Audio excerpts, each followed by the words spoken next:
Hey, it's Trask, and I am a part of this psychopathology course. Very much enjoying it so far, even though it has just been the first week. This particular assignment, video assignment, splitting the schizo-hairs, if you will, has been very enlightening. Mainly because I've been working in the mental health, substance use field for the past year and a half. The first year as a case manager, and these last 6 months as a supervisor in the addiction recovery program. I'm also certified in peer recovery support specialist, as well as a behavioral health wellness coach by the State Department of Oklahoma.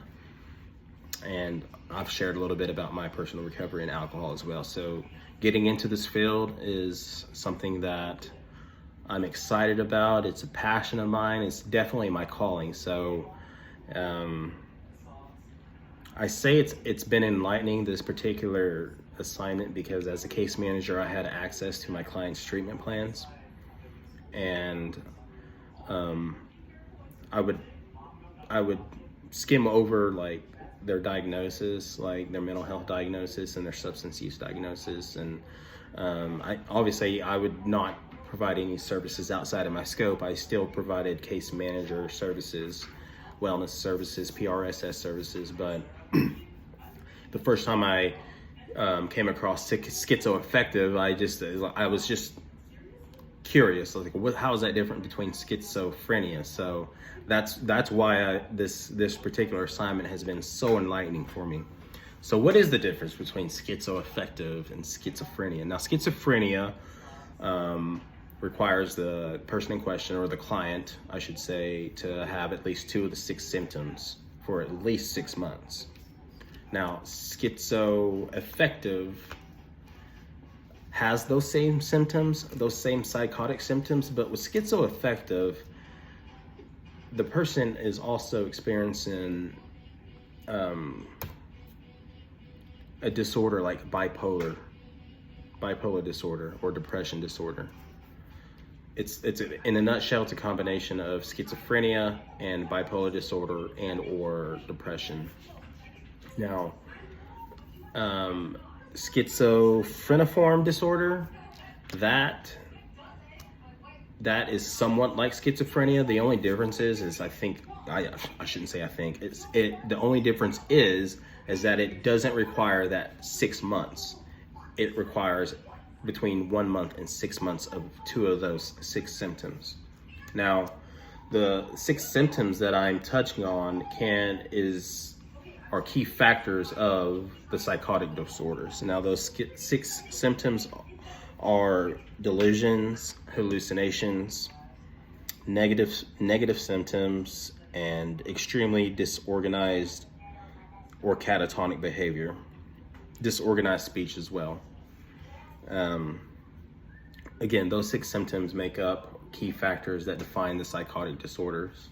Now, in this day and age, I think it's easy for a person to just Google symptoms and then make the assumption that they suffer from a certain disorder. So that's why it's important to have specifiers and modifiers in the listing of these diagnoses, because it's an extension of the diagnosis. It allows us clinicians to make appropriate diagnosis to clients. It helps us to make the right diagnosis of clients, which allows us to then provide appropriate treatment, develop appropriate treatment plans for the client. One other thing that I think I forgot to mention as far as schizophrenia is that its effect on daily functioning with the person, it negatively impacts a person's functioning in areas like their work, personal relationships, and self-care too. So that's just something to keep in mind with schizophrenia. Now, I just wanted to close by sharing how awesome those videos were, especially that second one with the guy sharing his story with schizoaffective disorder. It was nice to see it was just so nice to see someone, to hear directly from someone who has that diagnosis. I feel like that when someone hears about these diagnoses, that these clients don't have the wherewithal, they don't have the capability of communicating for themselves, advocating for themselves, or just sharing their story like that about themselves. I feel like, you think of Hollywood movies that portray people with schizophrenia, movies like Shutter Island and stuff. Obviously any Hollywood is going to take anything to the extreme, but I mean, that just kind of builds on the stigma that these diagnoses have on them. So that video right there really just was, it was nice. It was nice it was also very encouraging for me as a behavioral health clinician. It makes me want to get back to work with this intense population, because I feel like some people are intimidated. As soon as they see that diagnosis, they're like, oh man, this person's hopeless. That's never the case. It's never the case. They can find success. They can thrive. They can find success with those diagnoses. And not only that, on the flip side, it also allows us clinicians to not be so hard on ourselves, because sometimes not everyone is going to find that degree of success. And they may be, a lot of our clients with schizophrenia, they go in cycles in their treatment. They may be doing so well, and the next thing you know, they may be back down, and it can be very, very frustrating for a clinician. So education like this, this gives us, this allows us to gain perspective and saying, hey, this is what their life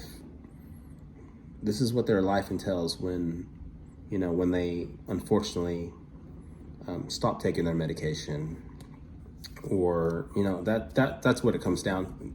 A lot of it comes down to is they stop taking their medication.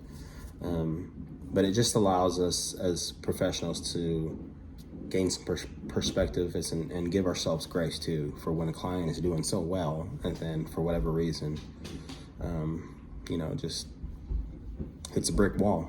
So this has been a great first week. I'm excited to submit this first video assignment. I'm looking forward to more. Yeah, I love it. Let's keep going.